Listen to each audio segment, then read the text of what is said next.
시간에는 나를 따르라고 하신 예수님이라는 제목으로 이흥구 목사님 나오셔서 말씀 증거해 주실 텐데, 이흥구 목사님은 지난번에 말씀드린 대로 제가 존경한 그런 목사님이시고요. 저희 멘토 목사님이십니다.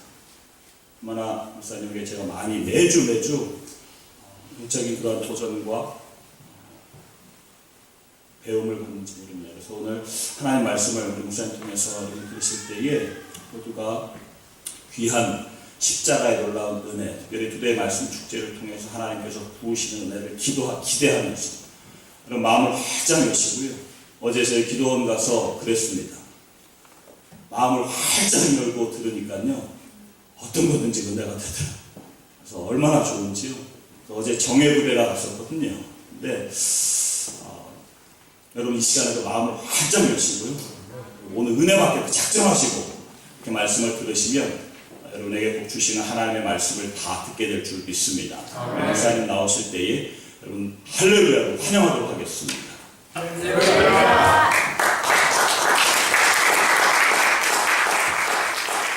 교회 설립 10주년을 맞이하신 샌프란시스코 선교 감리교회 성도 여러분, 여러분의 영혼이 잘됨같이 범사가 잘되고 강건하신 은혜가 풍성하시기를 간절히 바랍니다. 아멘.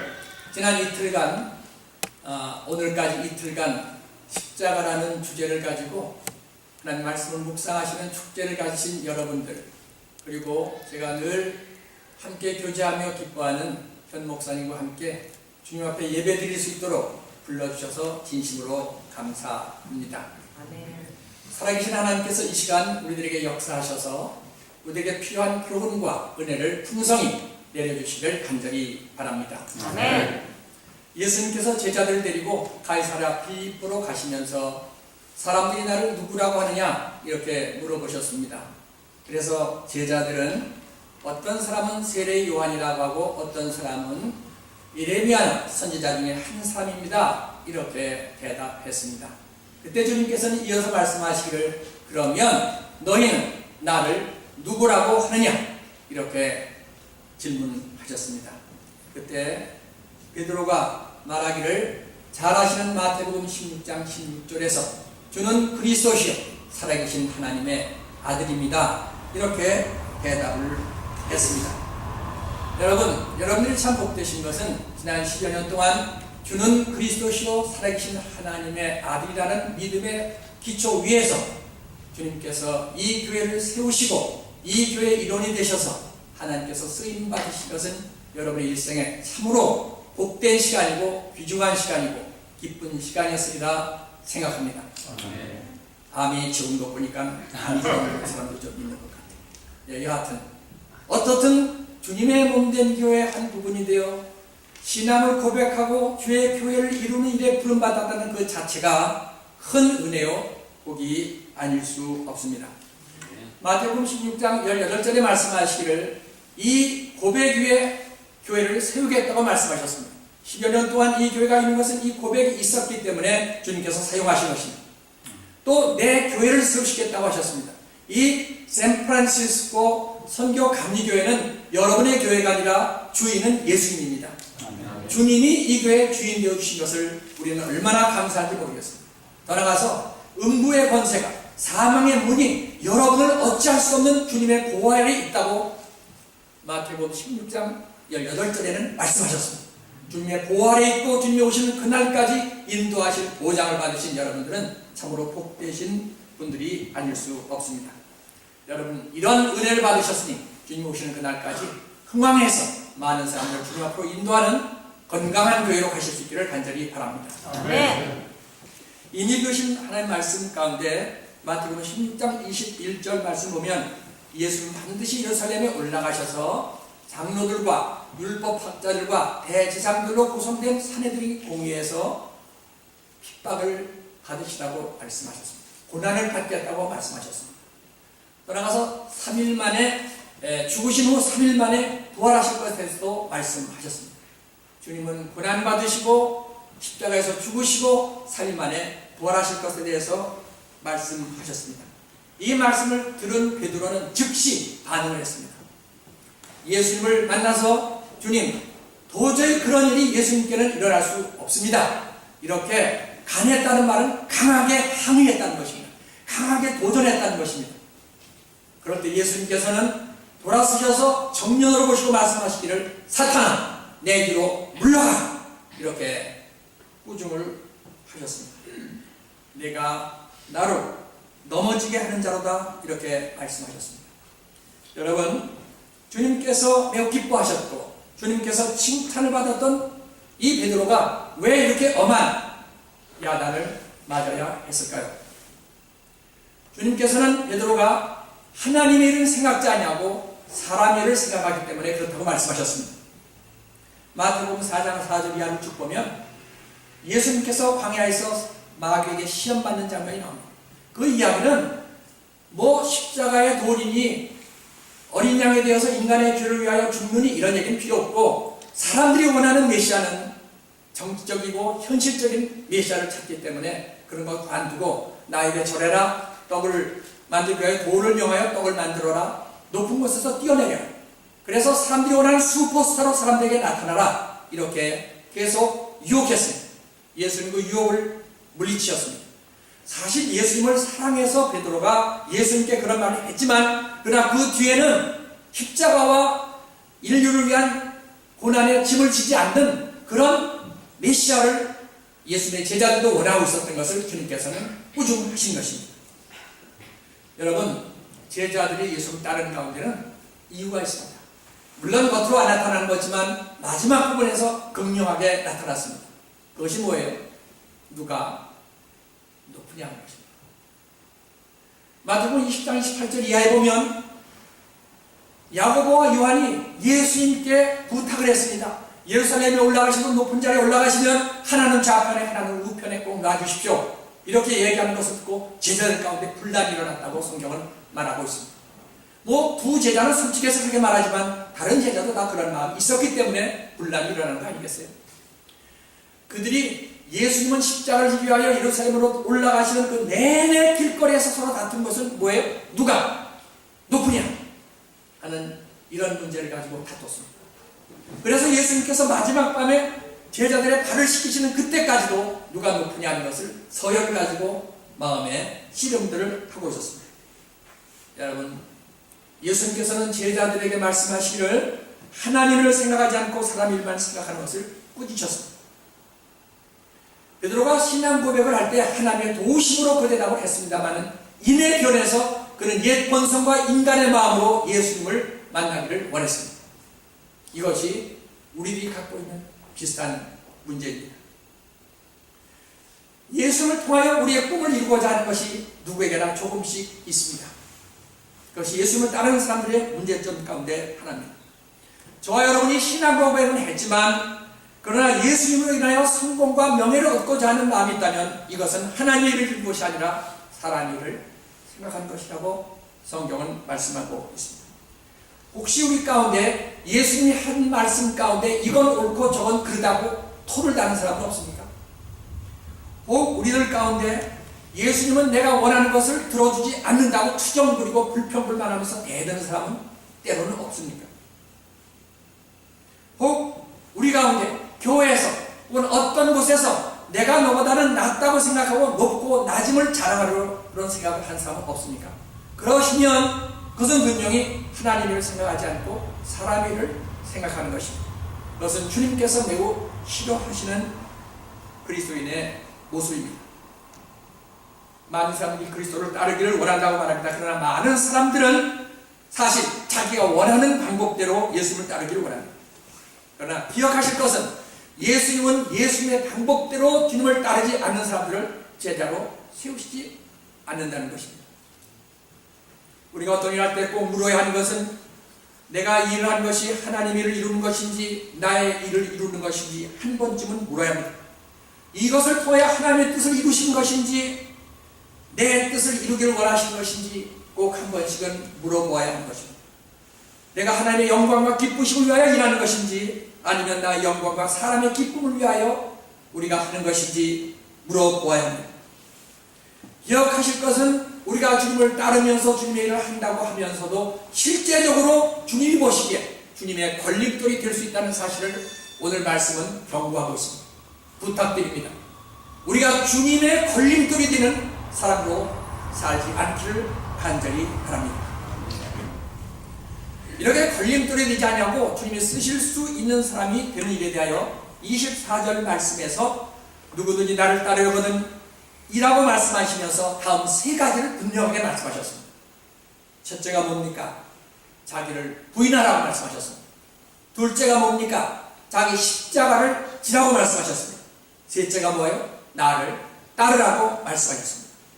이 자기를 부인하라, 자기 십자가를 지라, 나를 따르라, 이 세 가지를 다 명령형으로 헬라어 본문에는 말씀하고 있습니다. 이것은 우리에게 명령하신 것입니다. 선택의 여지가 없고 주님의 제자가 되었다면 이 세 가지를 꼭 기억하고 해나갈 수 있어야 된다는 명령으로 기억하시길 바랍니다. 그렇습니다. 성경은 누구나 주님이 부르십니다. 부르신 사람이 누구나 주님의 제자가 되기를 원하십니다. 하나님이 세상을 이처럼 사랑하사 독생자를 주셨으니 누구든지 주님을 믿으면 구원받습니다. 우리가 잘 아는 마태복음 11장 28절에도 수고하고 무거운 짐진 자들아 다 내게로 오라, 다 올 수 있습니다. 그러나 기억하실 것은 주님께로 와서 주님의 일꾼으로 십자가 일꾼이 되는 일에 있어서는 다짐해야 할 일이 있다는 것입니다. 치러야 할 대가가 있다는 것을 주님께서는 말씀하셨습니다. 첫째 분으로 치러야 할 대가가 무엇일까요? 자기를 부인하라고 말씀하셨습니다. 자기를 부인하라는 말씀은 자기의 죄를 온전히 회개하고 돌이켜서 끊고 새 사람이 되라는 말씀입니다. 새 사람이 되기 전에는 자기를 부인할 필요 없습니다. 내가 전에는 좋아하던 것, 죄를 물먹듯 한 것, 주님을 만나서 십자가의 복음을 듣고 보니 이것이 죄인 것을 깨닫고 주님께 회개하고 돌이켜서 새 사람 되기 전에는 주님이 쓸만한 제자로 살 수가 없습니다. 돌이켜셔야 합니다. 이것이 자기를 부인하는 첫 단계입니다. 세례요한은 회개에 합당한 열매를 맺으라고 하셨고, 사도 바울은 골로새 3장 5절에서 땅에 있는 지체를 죽이라고 음란과 부정과 사욕과 탐심이니 탐심은 곧 우상의 숭배니라. 땅에 속한 것을 죽이라고 말씀하셨습니다. 이것이 제자가 되어 주님을 따르는 모습이 되는 것입니다. 더 나아가서 꼭 죄는 아니지만 주님을 믿고 따르는데 별로 적합하지 않은 우리의 삶의 모습들을 정리하라는 것입니다. 우리의 취미 생활이 그렇습니다. 우리의 오락도 그렇습니다. 우리의 어떤 물건을 사고 하는 어떤 경제 생활에도 그렇습니다. 우리의 언행과 관습들을 살펴볼 때 이건 그리스도인으로서 별로 나에게 도움이 되지 않는다. 그러면 가차없이 끊어버릴 수 있는 사람이 자기를 부인하는 사람입니다. 요새 현대 문명기기가 많습니다. 컴퓨터나 스마트폰이나 여러 가지 많은 것이 있습니다.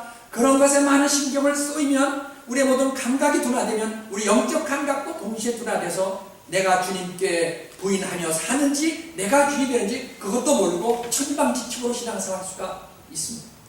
이렇게 되지 말라고 성경은 말씀합니다. 성서는 말씀하시기를 악은 모양이라도 버리라고 말씀하셨고 너희가 육신대로 살면 반드시 죽을 것이로되 영으로 살면 너희가 살리라. 로마서 8장 13절에 그렇게 말씀하셨습니다. 도움이 되지 않는 것을 없애버리고 죽여버리는 이런 것이 자신을 부인하는 삶입니다. 이 말씀은 우리가 스스로 고통스럽게 한다거나 헐벗어야 한다는 그런 얘기를 하려는 것이 아닙니다. 주님의 나라와 뜻을 따르는 하나님의 일꾼으로서 이것이 도움이 안 되는 것, 하나님과 경쟁적으로 나를 만들어버리는 일이 있으면 그것에 대해서는 가차없이 정리할 수 있는 절제하고 용기를 가진 그런 사람이 되라는 주님의 명령의 말씀인 것입니다. 더 나아가서 이 말씀 문자 그대로 나 자신을 아예 부정해버린다는 그런 뜻도 있습니다. 이기적인 용명, 세상적인 안정과 명예를 따라 살던 것들을 놓아버릴 수 있는 이런 용기에 대해서 말씀하는 겁니다. 자기 중심적인 생활은 한치도 용납지 않고 그리스도를 왕으로 모시고 그분의 뜻을 앞세워서 주님의 뜻대로 살고자 하는 열망을 가진 사람으로 변해가라는 것입니다. 여러분 잘 아시죠? 갈라디아서 2장 20절 저희가 잘 압니다. 내가 그리스도와 함께 십자가에 못 박혀나니 그런즉 이제는 내가 산 것이 아니요 내 안에 그리스도께서 사시는 것이다. 내가 이제 육체 가운데 사는 것은 나를 사랑하사 나를 위하여 자기 몸을 버리신 하나님의 아들을 믿는 믿음 안에서 산다고 말씀했습니다. 내가 모든 것을 다 버릴 수 있는 것은 그 아들을 믿는 믿음 안에서 모든 것을 버려도 아깝지 않은 이런 상태에 도달했다는 것입니다. 여러분, 선한 일을 할 때 나의 영광을 위해서 하는 것이 아니라, 교회 일을 할 때 나의 자랑을 위해서 하는 것이 아니라, 전도를 해도 나에게 남보다 잘하고 나은 것을 보여주려는 것이 아니라 하나님의 사랑 때문에 감사하는 마음, 이런 것들이 바로 나를 부정한 삶의 모습의 한 표현들입니다. 참된 신앙생활은 자기를 부인함으로써 자기는 죽고 그리스도 안에서 나를 주장하시는 은혜를 경험하는 삶입니다. 그래서 고린도전서 15장 31절 보면 사도 바울은 나는 날마다 죽는다고 그랬어요. 날마다 죽는 대신 누가 내 안에서 살아 역사하세요? 그리스도께서 살아 역사하신 것을 경험한다고 말씀했습니다. 여러분의 죄가 날마다 죽는 만큼 부활하신 주님이 우리 속에서 역사하신 것을 경험하실 것으로 믿습니다. 그렇습니다. 그것이 나를 부인하는 삶입니다. 성도 여러분, 교회에 나오시지만 지은 죄를 회개하여 주님이 주시는 용서를 받지 못한 분이 있을 수도 있습니다. 저는 이 시간 여러분에게 부탁드립니다. 지난날의 죄를 주님께 구하십시오. 용서를 경험하십시오. 그리고 여러분이 주님 앞에 헌신하기를 주님 앞에 간구하십시오. 이것이 주님을 맞아들인 것이요, 나를 부인하는 삶의 모습인 것입니다. 아직 신앙생활하고 교회에 헌신되어 있지만 이기적인 자기 중심의 생활로 인하여 주님의 역사에 쓰임을 받는데도 기쁨이 없는 그런 분들 계시면 이 시간에 아예 나를 부인하는 이런 은혜를 달라고 기도하실 수 있기를 간절히 바랍니다. 주님을 여러분의 구주로 믿을 뿐만 아니라 생활전 영역을 다스릴 왕으로 모시지 않으시겠습니까? 둘째로, 자기 십자가를 지고 나를 따르라고 말씀하셨습니다. 누가복음에 똑같은 이 사건을 기록한 부분에 보면 날마다라는 말씀이 붙여 있습니다. 그리스도의 제자가 되어 사는 길은 어떤 수련회 때, 어떤 특별한 때, 주일날 일정한 시간만 십자가를 지는 것이 아닙니다. 십자가를 늘 붙들고 사는 것은 일상 모든 생활에서 그리스도의 십자가와 동행하는 이런 삶을 사는 것입니다. 십자가를 지라고 말씀하셨습니다. 여러분, 인간이면 누구나 생로병사에 따른 십자가를 집니다. 나서 크고 자라고 연세 들고 병 들고 세상을 떠나는 이런 과정에 예수님을 믿든 안 믿든 누구나 똑같은 이런 인간이 져야 할 고난의 십자가가 있는 것을 우리는 압니다. 예수님을 믿지 않는다고 그런 것이 우리에게 오지 않는다는 보장이 없습니다. 건강에 어려움을 가진 사람들, 때로는 물질적인 문제를 가질 수도 있습니다. 또는 그 외에도 여러 가지 많은 문제를 갖고 이 세상에 삽니다. 그러나 다른 것은 세상에서 그리스도 없이 살 때는 이것은 내가 져야 되지만 예수님이 내 안에 계시면 주님께 이 문제를 아뢰므로 주님께 드림으로 그 문제에 대한 해답을 주님께 받음으로 우리는 똑같은 세상에서의 생로병사와 건강과 많은 삶의 문제를 넉넉히 이겨나갈 수 있도록 주님께서 은혜를 주시는 것입니다. 이것이 성경이 우리에게 주신 약속입니다. 여러분, 우리가 그렇게 존경하는 사도 바울을 기억하시죠? 그분이 그렇게 주님을 사랑했어도 육신에 가시가 있었어요. 그 가시가 얼마나 괴롭고 고통스러운지 하나님께 정말로 3번을 간구했다고 하니까 뭐 3번만 하셨겠습니까? 간절히 구하는데도 하나님의 응답은 내게 있는 것으로 좋겠다 말씀하시고 그것 가지고 내가 자고하지 않아서 너로 하여금 더 많은 사람이 나에게 돌아오게 할 테니 그것 가지고 살아라 이렇게 말씀해서 끝까지 가지고 살았어요. 어떤 것은 우리의 연약함을 통하여 하나님의 영광이 나타나도록 전화와 이복의 계기로 삼으셔서 하나님 영광 받는 도구가 된다는 확신을 가지고 이겨나가십시오. 이렇게 하나님께서 남모르는 은혜를 주시고 여러분을 통하여 영광 받으실 것입니다. 기억하시죠? 로마서 8장 28절에 하나님을 사랑하는 사람들 곧 그 뜻대로 부르심을 입은 사람 모든 사람에게는 모든 것이 합력하여 뭘 이루어요? 선으로 바꾸십니다. 우리가 감당할 수 없는 어려움을 바꿔서 선으로 이루어주십니다.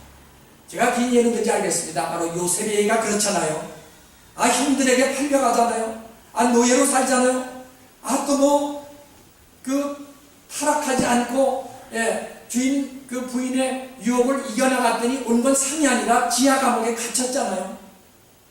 17살쯤에 팔려가가지고 30살이나 총리가 되잖아요. 그 13년의 젊은 청춘을 다 감옥에 종살이를 했잖아요. 그런데 어떻게 돼요?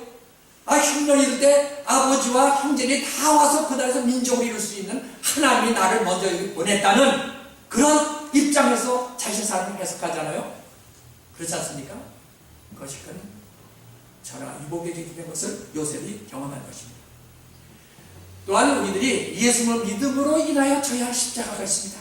제가 길게 말씀 안 드려도 주님을 정말 바로 믿고 주님을 정말로 따르려면 핍박의 십자가가 있습니다.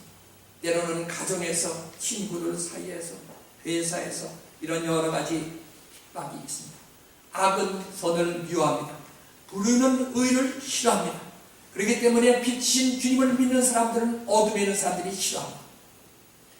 잘 아시는 디모데후서 3장 12절에 무릇 그리스도 예수 안에서 경건하게 살고자 하는 자는 뭐가 있어요? 핍박이 있습니다. 주님께서 핍박 받으셨고 사도도 핍박 받으셨고 옛적의 선지자들과 예언자들이 다 핍박을 받았습니다. 그러므로 핍박 받을 때 왜 나에게 이런 일이 있나 아니라 주님께서 말씀하신 것처럼 기뻐하고 즐거워하라. 하늘에서 너희 상이 큼이라. 할렐루야. 네. 내가 핍박받을 만한 삶이 되었으니까 핍박 주시니 감사합니다. 이렇게 믿고 나가십시오. 친구가 유혹할 때 안 따라간다고 그들의 삶의 패턴을 갖지 않는다고 같이 부정을 저지르지 않는다고 해서 핍박받을 때 두려워하지 마세요. 주님께서 여러분에게 복 주시고 하나님께서 여러분에게 은혜를 주시는 그때라고 믿으시기를 간절히 바랍니다. 이런 이야기가 있습니다. 고국에서 회사를 다니는 한 청년이 있는데 예수님을 잘 믿어요. 근데 어느 날 집에 힘없이 들어왔어요. 그래서 할머니가 계시다가 얘야 너 웬일이냐? 들어왔더니 할머니 제가 예수님 믿고 살려니까 힘들어요. 핍박을 받아요. 그래서 회사에서 제가 왕따가 됐어요. 그러니까 할머니가 박수를 많이 치시면서 야 네가 왕이신 예수님을 따라다니는 왕따가 됐구나. 축하한다. 잘됐다. 이렇게 말씀하시더래요. 왕따가 왕을 따라다니면 왕따가 될 수도 있어요. 할렐루야. 우리가 왕을 따라가는 것 괜찮습니다. 세상에 잠시 핍박해도 우리는 영광의 주님을 모시는 사람들일 것입니다. 또한 우리가 져야 할 다른 십자가가 있습니다. 다른 사람의 영혼을 사랑하기 때문에 져야 할 십자가가 있습니다. 자녀를 위하여 지는 십자가가 있습니다. 왜? 영혼을 사랑하기 때문에. 친구들을 위하여 지는 십자가가 있습니다. 왜? 그들의 영혼을 사랑하기 때문에. 또한 주의 몸된 교회를 섬길 때 지는 십자가가 있습니다. 왜? 힘들기 때문에.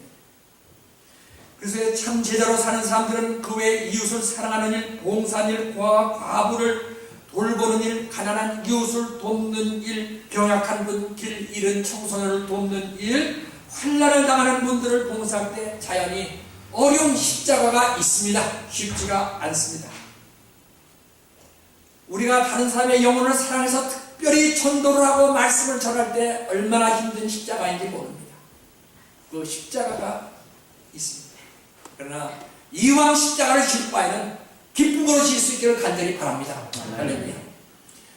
어떤 자매님이 십자가를 늘 아주 예쁜 십자가를 들고 이렇게 앞에 이렇게 하고 다니더래요. 그래서 목사님이 원래 십자가는 등에 지라고 주셨는데요. 그랬대요. 그랬더니 그러냐고. 다음에 만났더니 십자가가 없어졌더래요. 그 십자가 어땠어요? 제 등에 가 있어요. 어쨌든 십자가를 등에 집으로 뭘 느꼈는지 모르겠습니다. 정말로 십자가를 질 때 어려움이 있습니다. 그러나 기쁨으로 질 수 있기를 바랍니다. 마틴 루터는 말하기를 십자가를 지는 것은 내가 과연 참 제자인지 혹은 떡덩이나 물고기나 얻어먹으러 다니는지 그것을 분별하는 시금석이다. 이렇게 말했습니다. 십자가는 주님의 제자인지 아닌지를 보는 시금석, 기준 메타가 된다는 말입니다. 여러분, 우리들이 산상선에서 주님께서 우리가 환난을 당하는 것처럼 이 세상을 살 때 이런 여러 가지 어려움이 있다는 것을 말씀드렸습니다. 마태복음 10장 38절 보면 자기 십자가를 지지 않고 나를 따르지 않는 사람은 내게 적합지 않다. 예수님께서 직접 말씀하시길 십자가를 지지 않고 따른 사람은 나에게 적합하지 않다. 이렇게 말씀하셨습니다. 그러므로 이번에 십자가를 묵상하시고 은혜를 많이 받으신 성도 여러분, 이번 계기에 내가 이 교회를 위해서, 사회를 위해서, 가정을 위해서 십자가 주셨으면 감사합니다. 기쁘어지는 결단을 하시기를 간절히 바랍니다. 그래서 운명적으로 지지 마세요. 주님이 내게 질 십자가 주셨어요. 그거 감사함으로 주세요. 왜? 그걸 통하여 나는 주님을 배우고 주님을 알고 주님의 부활의 영광에 동참하는 도구로 그것을 주신 거예요. 성경에 말씀하시기를 선을 행하다가 낙심하지 말지니 때가 되면 이루리라. 이렇게 약속하셨습니다. 그 약속을 믿으십니까? 믿으시기 바랍니다. 십자가를 지고 주님을 따른 성도들에게 주님께서 위로의 말씀 주셨습니다. 마태복음 11장 29절부터 30절에 나는 마음이 온유하고 겸손하니 나의 멍에를 메고 나를 배우라. 그리하면 너희 마음에 쉼을 얻을 것이다 하면서 나의 멍에는 편하고 내 짐은 가볍다고 말씀하셨습니다. 여러분 정말 주님과 함께 짐을 지고 가시면 남이 보면 힘들 것 같아도 오히려 찬송하면서 지고 가더라고요. 감사하면서 가시더라고요. 왜? 주님이 나와 함께 계시니 늘 힘이 있는 거예요. 남이 모르는 능력을 주시기 때문에 능히 지고 갈 수 있는 것입니다. 이것이 은혜 받는 비결이에요. 십자가가 없는 게 은혜 받는 게 아니라 주님과 함께 십자가를 지고 가는 게 은혜 받는 거예요. 여러분 구레네 사람 시몬이 십자가를 억지려고 지고 갔잖아요. 그 아들들이 초대교회의 유명한 하나님의 이름으로 하는 사도 바울의 동역자가 된 걸 아세요? 사도 바울은 그 알렉산더의 어머니가 나의 어머니라고 하는데 그 구레네 사람 시몬의 아들이에요. 그러니 시몬의 부인이 사도 바울을 아들처럼 키운 사람이 된 거예요. 얼마나 큰 은혜예요. 사도 바울의 영적 어머니가 아닙니까? 그럼 큰 은혜를 주신 거예요. 몰라서 억지로 졌더라도 하나님께 은혜 주신다. 나 기쁘게 주면 얼마나 많은 열매 주시겠어요. 셋째는 나를 따라오라고 명령하셨습니다. 독일 신학자 디트리 본헤퍼라는 사람이 히틀러에게 이제 나중에 사형을 당합니다. 그가 쓴 책 가운데 나를 따르라는 책이 있는데 거기에 첫 페이지에 오늘날 그리스도는 너무나 값싼 은혜에 도취되었다고 말했습니다. 너무나 얕아요. 그러면서 그는 그 책을 통하여 값비싼 그리스도의 은혜를 경험하는 그런 신자가 되라고 기록한 책을 보았습니다. 여러분 구원은 오직 은혜로 왔습니다. 그렇죠? 그건 우리의 행위로 합니다. 그러나 우리의 성숙은 주님께 순종함으로 주님을 따라가는 만큼 성숙해집니다. 의롭게 되는 것은 주님의 은혜로 됩니다. 그러나 성화되어서 하나님의 나라에 가는 영화의 단까지 가는 그 성숙도의 길에는 순종에 따라 있습니다. 많은 분들이 이것을 놓치고 있습니다. 우리가 세상에 살 때 지혜로운 사람이 누구냐? 바쁘지 않은 것 같아도 중요한 것을 먼저 하는 사람이 똑똑한 사람이에요. 바쁘고 급한 건 다 해요. 바쁘지 않은 것 같은데도 늘 조심하고 잘하는 사람이 똑똑한 사람이에요. 왜냐하면 우리가 주님 앞에 설 날을 기억하면서 오늘 별로 안 중요한 것 같은 영적인 문제 주님 앞에 설 그날을 매일 준비해가는 게 결코 중요해 보이지 않아요. 그러나 그것 잘하는 사람이 똑똑한 사람이에요. 예수님께서 갈릴리 바다에서 고기 잡는 어부였던 베드로와 안드레를 부르실 때 나를 따라오너라 이렇게 부르셨습니다. 오늘 샌프란시스코에 사는 여러분들을 통하여 주님께서 이루셔서 나를 따르라고 부르셨고 여러분들은 이 자리에 와 계십니다. 얼마나 감사한지 모르겠습니다. 그러면 우리들이 실제적으로 어떻게 하는 것이 주님을 따르는 것일까요? 여기 오다 보니까 뭐 이렇게 전철 같은 게 있더라고요. 레일이 두 개 있더라고요. 우리가 신앙생활 할 때 많은 일을 하는 것보다 중요한 것 두 가지를 꼭 놓치지 않으면 안 되는 것이 있습니다. 그것이 뭔지 아세요? 대계명과 대사명입니다. 이것에 대해서 계속해서 말씀드리겠습니다. 내가 잘 가는가 잘못 가는가 이 두 가지를 꼭 점검해보면 알 수 있습니다. 첫째는 일상생활에서 대계명을 완수해 가는가를 점검하셔야 됩니다. 대계명은 마태복음 22장 37절에서 내 마음을 다하고 내 목숨을 다하고 내 뜻을 다하여 하나님을 사랑하라 이렇게 말씀하셨습니다.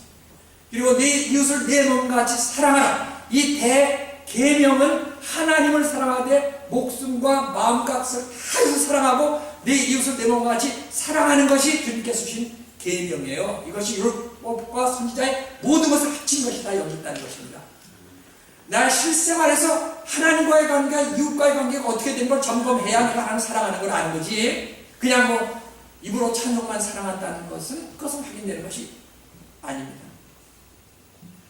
그런데 구체적인 삶에서 하나님보다 세상을 더 사랑하면서 살고, 실제로 신앙생활을 한다고 하면서도 가정에서도 원수 맺어 살고, 형제끼리 원수 맺어 살고, 교인끼리 원수 맺어 살고, 용서하지 않고 시기 질투하고 살고, 교회 앞자리에 앉으면 저 사람 뒷자리에 가서 앉고, 이런 것은 사랑을 실천하는 삶이 될 수가 없습니다. 예수님께서 말씀하시기를 너희가 예배하러 올 때 화해하고 와서 예물을 드려야 된다고 말씀하셨습니다. 그래야 주님께서 받으신다고 말씀하셨습니다. 더 나아가서 하나님께 죄 지은 것 있으면 회개하고 용서하고 주님께 와야죠. 전에 들어가기 전에 정말 두렵고 떨리는 마음을 가지고 그렇게 하고 와야죠. 그것이 하나님을 사랑하는 사람이 마땅히 할 일입니다. 인간이 연약하기 때문에 죄 질 수 있어요. 그러나 그걸 깨달으면 즉시 회개하고 돌이켜야 됩니다. 분을 품을 수 있어요. 그러나 해질 때까지 기다리지 말라는 것은 빨리 풀라는 말씀입니다. 그거 가지고 있으면서 하나님 사랑한다는 것은 뭐예요? 거짓말이에요. 요한 1, 2, 3서에 형제와 부모를 사랑하지 않으면서 하나님 사랑하는 것은 있을 수 없다, 그렇게 말씀하셨습니다. 여러분, 마틴 루터는 시편 109편 7절에 그가 하는 기도는 죄가 되게 해주십시오 하는 부분을 이렇게 해석했습니다. 기도를 하는 사람이 남의 죄를 용서하지 않고 기도를 드리면 그것이 그 사람에게 죄로 변한다, 이렇게 썼어요. 굉장히 심각한 말씀이 아닙니까? 요한 웨슬레 목사님께서 복음을 많이 전하셨잖아요. 감리교회 파운더 아니세요? 근데 어떤 친구가 입에 거품 넣어서 내가 죄는 나에게 한 것을 죽어도 용서할 수 없다고 그랬다고. 그랬더니 요한 웨슬레 선생님이 말씀하시기를, 그러면 너는 앞으로 하나님 갈 때까지 한 번도 죄를 지면 안 된다고 했어. 왜? 용서 안 했으니까 용서 못 받는다고.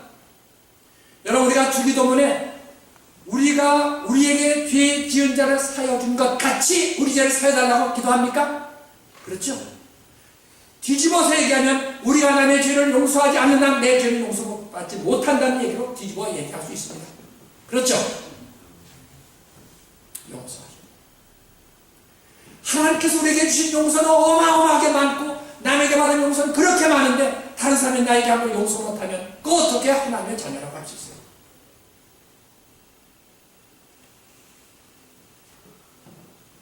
둘째는 대사명이 있습니다. 이것은 주님께서 승천하실 때 명하신 마태복음 28장 19절 말씀. 그러므로 너희는 가서 모든 족속으로 제자를 삼아 아버지와 아들과 성령 이름으로 세례를 주고 내가 너희에게 분부한 모든 것을 가르쳐 지키게 하라, 이렇게 말씀하십니다. 이게 대사명이에요. 내가 일상생활을 살면서 나의 입술로, 나의 사랑으로, 러브로, 나의 라이프로, 나의 삶으로 전도주간만이 아니라 일상생활 가운데 그리스도를 증거하고 제자 삼고 주님의 사람을 만드는 사람스러운 사람으로 사느냐 안 사느냐가 점검되어야 내가 정말로 주님을 따르는가 안 따르는가 결정되는 것이지, 그냥 교회 한 번 오고 무슨 집회에 참여했다고 해서 그 사람이 주님을 따르는 거 아닙니다. 그렇다고 생각하시면 착각입니다. 입으로만 주여 주여 하는 자가 하나님 나라에 간다고 말씀하지 않았습니다. 내 말대로 행하는 자가 내 자녀라고 말씀하셨습니다. 여러분, 이렇게 사는 사람들에게 주신 주님의 약속이 있습니다. 내가 너희와 세상 끝날까지 항상 함께 있으리라 하시니라. 여러분 일생 사는 내내 주님의 임재와 동행을 경험하실 수 있다고 얘기해요. 여러분, 정말로 다른 사람에게 전도해보고 다른 사람 양육한 사람은 주님의 은혜를, 감격을 느낍니다. 한 사람이 회개할 때 하나님 주시는 은총을 경험합니다. 성령의 역사가 무엇인가를 피부로 느껴질 만큼 감동을 합니다. 그런 신앙생활을 주님께서는 원하시는 것이죠. 그런데 다니엘서 10장 3절 잘 아십니다. 많은 사람을 옳은 대로 돌아오게 한 자는 별과 같이 영원토록 빛나리라 말씀하셨습니다. 여러분을 통하여 다른 사람을 주님 앞에 돌아오게 한 사람은 영원토록 하늘에 빛나는 별처럼 빛나는 사람으로 세워주겠다. 그런 분 되고 싶지 않으세요? 누가복음 10장 17절에 이런 말씀이 기록되어 있습니다. 72명에게 예수님께서 둘씩 짝져 전도했다 보내세요. 그들이 들어와서 전도 보고를 하는데 얼마나 익사이트한 보고가 있는지 몰라요. 뭐 귀신을 쫓아내는 일이요, 병자를 고치는 이런 걸 다 얘기할 때 주님께서 뭐라고 말씀하셨는지 아시죠? 그래, 맞다. 너희들이 전할 때 사탄이 하늘에서 번개불처럼 떨어진 것을 내가 보았다. 여러분이 복음을 전할 때 사탄의 역사가 공중에서 떨어지는 역사가 일어나는 거예요. 그거 경험하시고 싶지 않으세요? 주님이 그렇게 말씀하셨어요. 왜? 그를 점령하고 있던 사탄의 세력이 떨어져 나가니까 떨어지는 거죠. 그것뿐만 아니에요. 귀신들이 너희에게서 굴복한다고 해서 기뻐하지 말고 너희 이름이 하늘에 기록된 것으로 기뻐하라 말씀하셨습니다. 이렇게 주님 말씀 증거하고 주님과 동행하고 하나님의 자녀를 세워가는 이런 대사명을 완수해가는 사람들의 가장 기쁜 것은 그의 이름이 하늘나라에 있다는 것입니다. 걱정할 거 없다는 거죠. 아내가 죽을 때 구원 받았나 10원 받았나 걱정할 거 없다는 거예요. 왜들 그렇게 걱정하는 거예요? 주님이 이미 약속하신 거란 말이죠. 그거 믿고 살면 그걸 더 확인해 주시니까 감사한 거란 말이죠. 그거 안 하니까 힘이 없어. 힘이 없어. 여러분 십자가를 묵상하시는 여러분, 이번 때에 대계명과 대사명을 여러분의 삶에 인생에 가는 그 신앙의 레일에 두 레일로 삼으실 수 있기를 간절히 바랍니다. 네. 그래야 이번 모임이 의미가 있는 것이죠. 성도 여러분, 예수를 믿으십니까? 믿으신 줄 압니다. 그리스도인이 되어 죄자가 된다는 것은 단순히 기독교의 신조를 받아들이거나 주의를 지키는 것만을 말하는 것이 아닙니다. 예수를 따라서 사는 삶이 필요합니다. 즉 예수님이 하시는 일을 같이 행하고 같이 주님과 살고 같이 죽는 것을 의미하며 부활하신 주님이 내 속에 역사하셔서 살아계신 것을 계속 경험하는 삶이 주님과 동행하는 삶입니다. 이런 사람은 대계명과 대사명을 삶에 실천하는 사람입니다. 제가 지금까지 말씀을 드렸습니다. 그러나 이것을 여러분의 삶에 적용해 나가는 것은 여러분이 하실 일입니다. 야고보서 2장 17절에 뭐라고 말씀하셨어요? 행함이 없는 믿음은 곧 그 자체가 죽은 것이다. 그렇죠? 야고보서 1장 22절에 내 말을 듣고 야고보서 1장 20절에 말씀하시기를 듣기만 하여 자신을 속이지 말고 말씀을 행하는 자가 되라고 말씀하셨습니다. 여러분 잘 아신 대로 산상고원 마지막 부분에 마태복음 7장 24절에서 내 말을 듣고 그대로 행하는 사람은 반석 위에 집을 지은 지혜로운 사람 같다 이렇게 말씀하셨습니다. 오늘 제가 드린 말씀 가운데 적용할 것이 있으면 여러분의 삶에 적용하실 수 있기를 바랍니다. 샌프란시스코 선교 감리교회 성도 여러분, 지금까지 제가 드린 말씀은 저와 여러분의 힘으로는 도저히 할 수 없다는 것을 지금 말씀드립니다. 하실 수가 없습니다. 이것은 성령께서 우리에게 역사하시지 않으면 할 수 있는 능력이 없습니다. 예수님께서 부활 승천하시면서 제자들에게 말씀하셨습니다. 성령이 덧입히 올 때까지 여기서 떠나지 말라고 말씀하시면서 그들에게 기도하라고 부탁하셨습니다. 그들이 기도할 때 오순절 다락방의 역사로 성령의 강림이 임할 때야 그들이 복음 전도자가 될 수 있었고 그들이 자기를 부인하고 십자가를 지고 주님을 따르는 사람으로 변화되었습니다. 그러나 저는 여러분들에게 요한 웨슬리 선생님이 그렇게 강조하셨던 성령의 충만이 이 교회에 불듯 일어나는 역사가 일어나기를 간절히 바랍니다. 아멘. 그래야 나를 부인하고 십자가를 지고 주님을 따를 수 있는 힘이 거기로부터 공급되는 것이기 때문입니다. 인간의 힘과 이상으로는 가능하지 않습니다. 여러분 에베소 5장 18절에 술 취하지 말라 이는 방탕한 것이니 오직 성령의 충만함을 받으라. 이것도 명령이에요. 그리스도인이 됐으면 안 받고 받는 게 아니에요. 받는 거예요. 받기 위해서 구하고 그 길을 찾아가라는 거예요. 그 길을 찾는 길에 몇 가지 말씀드리겠습니다. 첫째, 죄를 깨달으면 즉시 회개하십시오. 그것이 성령의 역사를 경험하는 겁니다. 이것이 악인 것이 나타나거나 주님을 따르는 일에 도움이 되지 않는 것은 모양으로 버리시고 돌이키십시오. 그럴 때 성령께서 여러분에게 역사하실 것입니다. 다른 죄는 다 용서받을 수 있지만 성령을 거역한 죄는 용서받지 못한다고 그랬죠. 성령이 여러분에게 역사하시고 말씀하실 때 들으라는 얘기예요. 뒤로 미루지 말라는 얘기예요.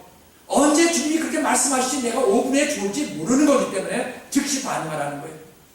둘째, 하루를 생활하실 때 실제 생활에서 말씀과 기도 없이 하루의 발걸음을 띄시려는 것은 아예 포기하십시오. No Bible, no breakfast, no business, 이 쓰리 노를 가지고 하루 시작하세요. 일어나시고 말씀 묵상하시고 기도하시고 하나님 능력 주실 것을 믿고 나 오늘 사람 위하여 기도하고 내가 하나님의 사람으로 되도록 은혜를 구하고 나서 하루 시작하여 첫발이 잘 되는 거지. 내 의지로 내 힘으로 살면 그날은 망치는 날이에요. 열매 없어요. 하나님 말씀과 기도와 은혜를 갈급한 심령을 가지고 주님 앞에 나아가기 전에는 식사하지 않는 게 좋아요. 또 일해봐야 별볼이 없어요. 하나님 주시는 도구가 아니니까 그냥 먹고 살기 위해서 사는 거죠. 셋째로 하나님 말씀하실 때 토다지 말고 그냥 순종하십시오. 가라 하면 가고 어떻게 해요? 오라 오면 오는 게 종이지 뭘 말이 많어. 그렇죠? 그런 거예요. 아니 대장이 말하는데 뭐가 내가 할 말이 있어요. 그냥 따르면 다음에 상을 받는 거예요. 그렇죠? 따르면 돼요. 근데 뭐 약한데 이성과 경험 가지고 예수가 아닌 것 같은데요. 뭐가 아니야 아니죠. 하나님 말씀은 주님이 오시는 그날까지 1.1하게도 변함이 없다고 말씀하셨습니다. 그렇게 믿으십니까? 네. 그렇게 믿으셔야 돼요. 그래야 신앙생활 잘해요. 그런 사람에게 성령이 역사하시는 거예요. 다음에 주님이 헌신할 기회 있을 때 헌신하십시오. 이 은혜 받고 주님께 쓰임 받는 사람은 헌신할 기회가 없어서 걱정이에요. 그렇죠? 주님이 불러주시면 내가 여기 있습니다. 제가 하겠나이다. 이런 순종을 하는 거예요. 그런 이사야를 쓰셨잖아요. 그런데 우리는 예수님이 어디에 나셨어요? 말구에 나셨잖아요. 그렇죠? 그래서 예수님이 부르시면, 주님이 부르시면 나는 말구유 그래. 말구에서 나셨어요. 그것은 말구유 그래. 꼭 충청도 분이가 봐요. 그 다음에 그래도 할 말이 없으면 지금은 말고요. 주님을 사랑하는 것, 주님 전하는 것, 지금은 말고요. 그렇죠? 나중에 사업 잘 되면 내가 폼 잡고 한마디 하면 다 종업원이 따로 돼. 너 그때는 우리가 있을지 없을지 두드러. 여러분 마지막으로 기도하실 때 우리의 구하는 것 필요합니다. 그러나 그의 나라와 의를 위하여 구하십시오. 그러나 더 나아가서 아버지 하나님 오늘 저에게 성령님으로 충만하게 저를 채워주세요. 능력받고 사는 사람들에게 도와주세요. 성배에 나오는 사병절의 불덩어리가 굴러갔던 사람으로 제가 힘차고 활기차고 사람들에게 도움을 주고 용기를 주고 힘을 주는 그런 이 힘든 세상에서 힘을 줄 수 있는 사람 되도록 해주세요. 그렇게 기도할 때 주님께서 안 돼 그러겠어요? 구하는 자에게 성령을 주시지 않겠느냐 주님께서 말씀하셨습니까? 안 하셨어요? 하셨어요. 큰 것 구해야죠. 성령님을 구하십시오. 이렇게 될 때야 자신을 부인할 수 있고 십자가를 능히 질 수 있고 찬송하면서 주님을 기쁘게 따를 수 있게 될 것입니다. 이런 은혜가 저와 여러분에게 충만하게 임하시기를 바랍니다.